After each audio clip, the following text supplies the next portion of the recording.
All right, guys, our next guest is coming back on the program after winning UFC featherweight interim title at UFC 206. Now fans cannot wait as his title unification bout has been confirmed for UFC 212 against none other than Jose Aldo. It's a pleasure to welcome Max Holloway back to Submission Radio. Max, welcome back to the program. Hey, glad to be back, man. Thanks for having me back on the show. It is always our pleasure. Now, before we talk business, we're going to talk about Twitch. We know you've been doing a great job on Twitch, and we saw that you recently took on Twitch veteran Demetrius Johnson in Rainbow Six. Give us the lowdown. Who won the battle? Actually, we went to war together. Ah. We went and he was on a team. We was on the same team. He wanted to play Rainbow Six, so we got after it. It was good fun. We won. One. I think we played three. Won one of them, lost the other two, but the other two was close fought battles. But yeah, he needs to touch up on his Rainbow Six skills. That guy, he was totally lost on one of them, on one of the maps. But hey, I won't give him nothing because he don't play that game forever. So, and that's my game. So.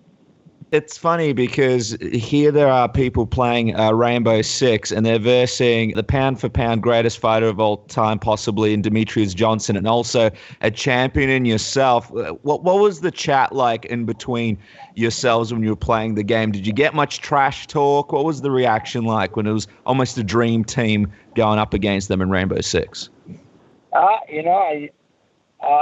We couldn't hear Mighty Mouse the way he set up his stuff. It's his laptop and stuff. But me and my crew, the crew we was playing with was my crew, and we've been playing with a bunch of times. Team Blessed on Twitch, and even some of them came out to my last fight, so it was cool. So we always give each other shit, and if you're doing shitty, the other teammates let you know, and we tell you like, hey man, you're sucking right now. We're gonna kick you off the team and pick somebody up if you don't keep it up, But that's just the way it goes, We want to win, and I'm competitive. I want to win in everything I do. Yeah, it's a tough world out there in the gaming world. Just like in the fighting world, you make one mistake and you're going to hear about it for a long time. Now, before we talk about the big fight announcement, talk to us about life as a champion, Max. What have the last few months been like? Are you noticing a lot of changes? Oh yeah, man, life's been crazy, Got a lot of things. I got, you guys all must have heard. I got a movie role in the new movie coming out, Den of Thieves. Next to Gerard Butler, 50 Cent, and Jose Jackson Jr. Yeah. So that's huge, and I can't really go anywhere really. I thought it was only in Hawaii. Hawaii, I'm everywhere I'm spotted. People is texting. I get texts from people. Are you here? I was like, yeah. How you know? And they're like, oh, someone just texted me. So. It's pretty wild, but then I got to go to the last fight, the Super Bowl weekend, and it's pretty big out there too. So it's definitely changed. Life changed. I think I'm more noticeable, and it's cool, man. Opening a lot of opportunities for me, a lot of doors, and gonna ride this bus to the wheels fall off. Yeah, that's it. There's a lot to talk about that you just mentioned. We want to touch on all of it, but just in general, as far as people recognizing you, and you mentioned that you can't go anywhere down the street, we know that Hawaii is kind of like a tight-knit community. How are you finding it? Are you enjoying sort of everybody noticing Max Holloway? How are you dealing with, I guess, you can't go to the shops without people knowing who you are? How are you finding all of that? It's for a good reason, not a bad one. So it's not bad, but these guys, they're the reason why we can fight, Yeah, UFC put it on, but people got to tune in and watch, and all the fans are the reason why I get paid and why I get to do what I love. So I really don't mind, I really don't mind it. It's fine, and everybody's been pretty cool to me, so I have no bad experience yet. So you see how it goes. I want to quickly touch on the movie that you mentioned. Obviously, fans are excited to see you act besides, guys like Jose Jackson and, 50 Cent, like pretty big names in the industry. Is this a new path for you, possibly doing some acting? And how did you come about actually being in this movie? I got the movie right. I got the movie through a UFC. Dana White called me, asked me if I wanted to be in it. I was supposed to fight. Everybody thought I was running away from Jose Aldo because I didn't want to take the fight in February 11th. Actually, a doctor told me I couldn't take the fight because of my ankle. If you look at it. I never ran away from a fight in my life. For now, I never did run away from a fight in my life. So why would I start now? And I definitely wasn't gonna start against Jose Aldo. Come on, and it was crazy. That people was giving me that and this and that. And when you look at it, I fought Cub shorter notice after a fight. I fought Cub in April, and like April 18, and I fought in February 14. Today I fought Cole Miller, and then the next month I fought in April, whatever. So that was crazy. But movie rules, because UFC came up with it, they knew I couldn't fight in February. I got offered the movie rule and I took it because he was over running his mouth saying that he was going to fight for the interim 155 title in March. And I after his fights, he takes a little while off. So I was like, I'm not going to wait around for this guy. And the shoot is in March to April. So I was like, what? Let's do it. I had to try out for the part 2, so there was no guarantee to get it. But I said, I might as well do something with my time instead of sit around and wait for a guy. And, here it is. I got the movie part. They liked I sent in a video that I had to do, reading the lines, and they liked it. And, here I am. I'm going to be up there. I'm going to leave up there to shoot pretty soon, and going to be a month of shooting. And then, right when I get back to Hawaii, be straight on full-blown camp and, make history come June 3rd.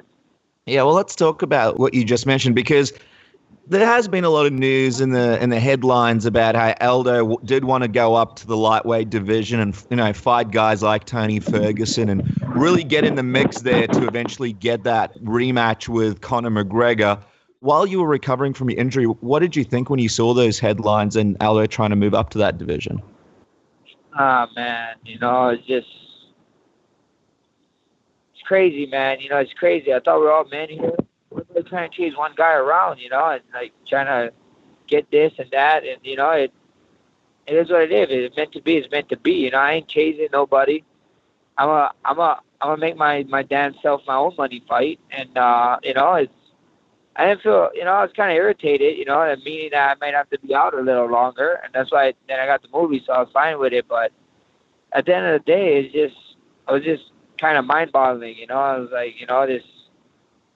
I was just mind blown. That's it. It is what it is. He wanted to go ahead and do, but there's one thing I can was my emotions. I can't control this. So if that's what he wanted to do, that's what he wanted to do. But all I know is that I'm going to get ready. I'm focused on 145 at the moment, and if the opportunities present himself, I'm going to take it. But I'm not going to go out there and start begging like half these guys doing out there. It almost sounds like you got this movie, Max, because the fight was kind of in limbo. Was there a point where you didn't think... obviously now you're going to be fighting Alder on June 3rd, but was there a point where you didn't expect this fight to happen this soon, or at least at some point this year? Yeah, no, definitely. I thought it was going to happen. I just knew that it was going to be happening after March, because he was, he sounded pretty confident that he was coming out with the title fight and whatever, and it goes back to, like, just how much the guy talk, he says a lot of stuff, and a lot of things that he says doesn't happen. So, I just was tripping out, and with that March, with him saying that he was gonna fight in March for the interim title, that's what I said. I took the fight. I took the movie. And so after that he's gonna take some time and get ready, and we see what happened with the fight. If he's gonna come back down, or if he wanted to stay up there. So that's what we was doing. I was like, whatever. I'm not gonna bitch and moan. Continue on, carry on with my life, and I'm not going to wait around for anyone. There's criticisms from fans, Max, that see champions such as Aldo moving around weight classes. We saw McGregor went up a weight class, and people largely sometimes feel that if you're a champion in a division, you sort of owe it to that division to defend your title. Is it sort of frustrating, this sort of new trend that you're seeing, and people sort of jumping around and not really defending the titles as much these days anymore? I think if you're a champion, you should defend the title, defend it. But at the end of the day, it's some guys you get offered to fight this guy for 6 zeros at the end of a number, or you go offered to fight this guy with 5 zeros at the end of a number. It's pretty easy to choose which one you're gonna take. So it's a business. It's a business, and at the end of the day, it's a short-lived business. Fighting is short-lived, man. And we can't do this forever. And you trying to get your hit and make sure you're okay with life after, and make sure you can retire and be a happy man or a happy woman at the point. So, you can't blame them. But at the end of the day, some people got different goals. Some is money, others is legacies, and others is both. It's really how you think about it. You can't knock somebody for doing that. 1 + 1 is 2. And 1 × 2 is also 2. It's just different ways, different approaches, and you can't tell he's wrong because he's doing it that way. Yeah, it's an interesting way of looking at it. I mean, let's talk about what's at stake here. You guys are going to be fighting to merge the titles, the interim and the official featherweight belt. But obviously a big part of Aldo's motivation to go up to lightweight was possibly getting one more shot against McGregor. Where do you sit on the criticism from fans that McGregor is still the featherweight champion because, he never technically lost his belt? I don't know what people are talking about when they say that he's still the champion, if he's still the champion, why doesn't he have the belt? Why not even a belt? Why don't people are gonna say what it is? His fans are gonna support my fans, me, and Aldo's fans are gonna support his fans. And they can say all they want. But at the end of the day, he don't have the title anymore. Just move on. If he was really the champion, he would have came down and fight and defended it when UFC asked him to do it a bunch of times, But, it didn't happen. It didn't work out, and now we moved on, It's like, stop talking about the past. Everybody keep bringing up the past. We're living in the present. This is the present. This is now. And, what he did was in the past, And this is the present. And, June 3rd comes June 3rd. I'm going to show everybody what the present and the future is going to start looking like. Well, let's talk about this fight, because the interesting thing about it is that it's actually in Brazil. What was your reaction to having to fly up and fight there? My reaction was, I got the contract. As soon as I found the contract, that I had the contract in my email, I emailed it back 1 minute signed. This is what kings do. Kings go to other kings' villages and they take over. And that's what they do. That's what I plan. That's what I plan to come on June 3rd. I'm going to go there and show everybody why I'm a king. And what better place to do it in his backyard, in his own village. So, it's what kings do. I'm gonna show the world once again why I'm one of the best fighters to ever grace the octagon. Wow, that's a great line about the Kings. In all honesty, though, people have always been critical about, fighting in Brazil, certain decisions, certain judging, certain commissions, drug tests, things like that. Now that everything's signed, is there anything in the back of your mind where there's certain hesitations or concerns about fighting there? No, nothing. No hesitation. I have no control over the judges. I have no control over what they do with the drug test. I have no control over whatever. I know what I have control over. That's myself. That's my training camp. And at the end of the week or at the end of the day, June 3rd, he'd see me in there, and we're gonna find out who's the better man come June 3rd on Saturday night. So I have no control over that. So that's like walking around on a sunny day with an umbrella, waiting for rain. You have no control over it. Just live in the moment, do the damn thing, and get it done. I know it's going to be a huge night over there in Brazil, and people are really excited about the event, but was a part of you disappointed that this wasn't set up for Hawaii? And is there any opportunity or chance that you think at least your next fight may be held in Hawaii and the UFC can finally have an event there? UFC Hawaii is always, it is what it is. But like I said, kings go to other kings' villages and they take it. He's the one on the throne. He's the one that I need to dethrone. So, why not go there, You see what is going to happen when it happens. I got to focus on Aldo first. Like I said, every fight I go in 0-0. So we're looking to come 1-0. And then after this one, if everything go great, I'd love to be in Hawaii. But let's see what it is. One step at a time. I don't want to be stumbling and tripping. We worked this hard to get this far. I ain't about to lose sight of the goal at hand. Right, well, the goal is Jose Aldo on June 3rd. Let's talk about the actual matchup, because you've been on this massive tear for a long time now. Aldo, obviously, one of, if not the most dominant featherweights of all time. What kind of advantages do you believe you hold over Aldo? That's the beauty of MMA, man. I'd rather show than talk. I'd rather show than talk, and I tell people all the time, tune in June 3rd. You guys are gonna see. You guys are gonna see. This guy is a legend. I respect him, of course. But at the end of the day, he gotta see me at the end of the day. And June 3rd in that octagon. And I'm gonna show the world. I've been telling you guys, time to jump ships now. It's time to jump ships now. Because June 3rd, it's gonna be another one. It's gonna be another one. I'm gonna leave you guys scratching your guys' head, thinking like, oh damn, what's next? And I mean, the fight is still a few months away. You mentioned the movie, but talk to us a little bit about your camp for UFC 212. Will you be doing anything different to prepare? Will you be bringing in anyone special? Will you be doing it in the usual place? What are the plans at the moment? I'm gonna be, why fix something that's not broken? I got the same team. I got the same group of guys. We see what happens. We see how the first beginning camps go. If we gotta change something, we change something. But that's a beautiful thing about my team, my camp, my coaches. We adapt. We always adapt. I adapt to every situation. We adapt to everything that's going on.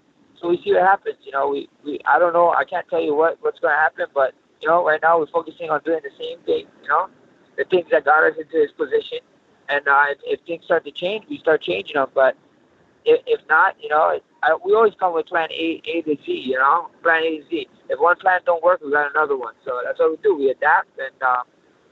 Well, let's talk about, I know you don't like to talk about the past, but before we finish this interview, I just want to mention this fact. I mean, you tweeted out a picture of you walking out for your first UFC walkout, which was around 5 years ago on February 4th. I mean, looking at your journey and what you've been able to achieve, is it crazy to look back to that and see yourself as champion now and everything that you've sort of gone through?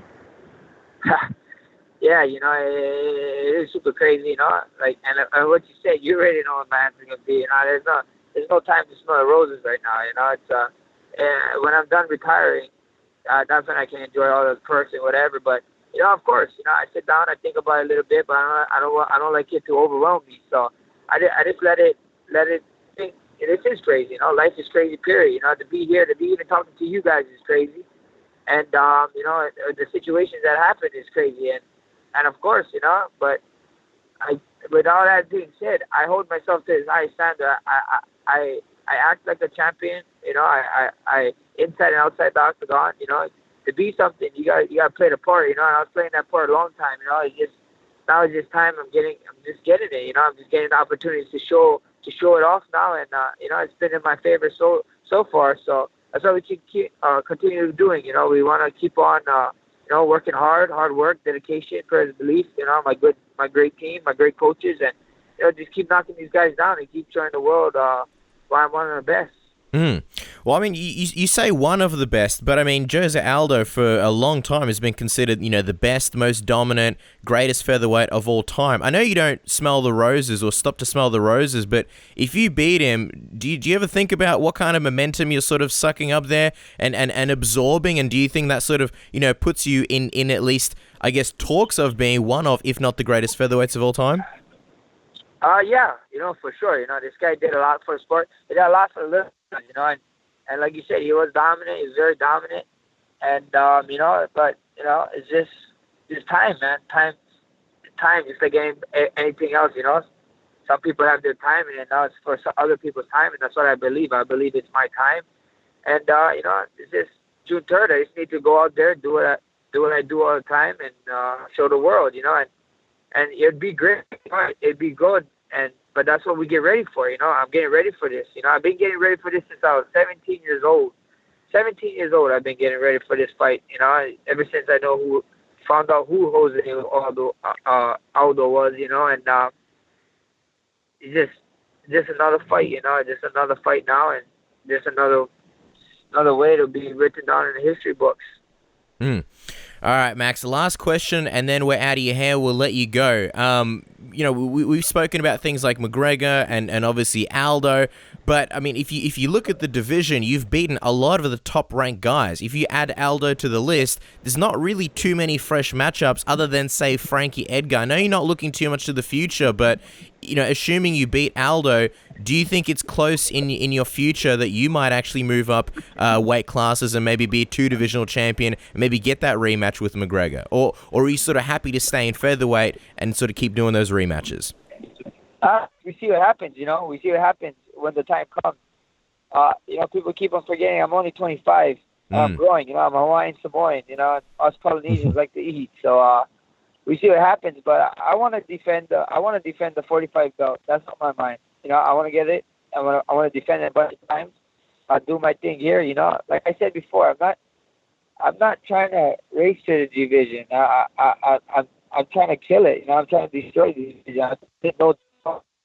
I don't want there to be no what ifs. What if Max fought this guy? What if Max fought that guy?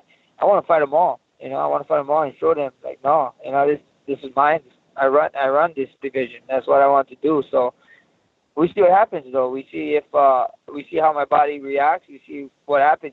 Our body changes fight to fight. So we see how long I can keep this cut up. The cut up been fine right now. The cut for me been fine, and just listen to my body. And when it's time to go up, it's time to go up. Awesome. Well, guys, make sure to follow Max on Twitter and Instagram at BlessedMMA and join him on Twitch, twitch.tv/BlessedMMA. He does awesome battles and you don't want to miss it. So make sure to join him in his battles. UFC 212 goes down on June 3rd with other fights soon to be announced. And we're excited to see his movie debut as well. Keep an eye out for that, guys. Max, thank you so much for joining us. We can't wait to see what happens next. Check out the movie trailer and see you fight at UFC 212. Best of luck with everything. Thank you, guys. Thank you, guys. Have a great one.